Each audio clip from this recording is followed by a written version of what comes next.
हैसु वजदतुहुम वखुजूहुम वसुरूहुम वकुदूलहुम कुल्ल मसदीन फइन ताबू वअकामुस सलात वआतुस ज़कात फखल्लू सबीलहुम इन्नल्लाह गफूरुर रहीम। कुरान में लिखा है, सूरह तौबा 9 आयत संख्या 5 में लिखा है, उसको जाकर के पढ़िए। उसका अर्थ है फिर जब हराम के महीने बीत जाएं तो काफिरों को जहां कहीं पाओ उनकी घात में बैठो और उनका कत्ल कर दो।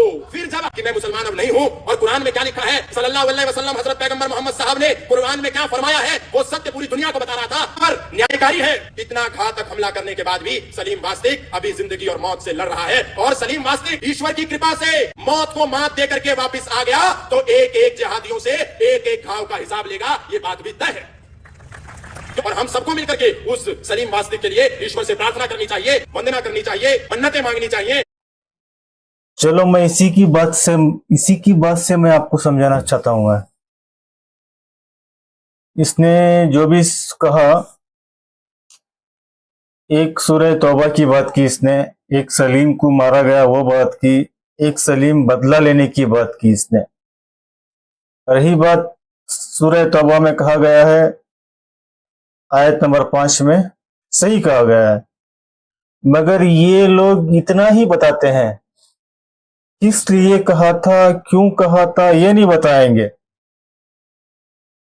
पहली बात, जब पूरा पढ़ेंगे तो समझ में आ जाएगा हर एक इंसान को। दूसरी बात, जब भी ये बंदा नबी सल्लल्लाहु अलैहि वसल्लम की जो नाम ले रहा है तो कितना रिस्पेक्ट से ले रहा है ना। वही सलीम की जाके पॉडकास्ट देखो, सलीम की वीडियोस देखो, कितना डिसरिस्पेक्ट से बात करता है वो। जब छोड़ दिया इस्लाम तूने तो अपना देखना भाई, तो खुद नहीं समझा इस्लाम तो दूसरों को क्या समझाएगा। कभी भी बीच में की एक आयत पढ़ने से नहीं समझ में आएगा इस्लाम को जानना है, पूरा कुरान पढ़ना पड़ेगा, पूरा हदीस पढ़ना पड़ेगा। रही बात तीसरी, जब सलीम वास्तिक ठीक होकर आएगा हर एक जिहादी का बदला लेगा।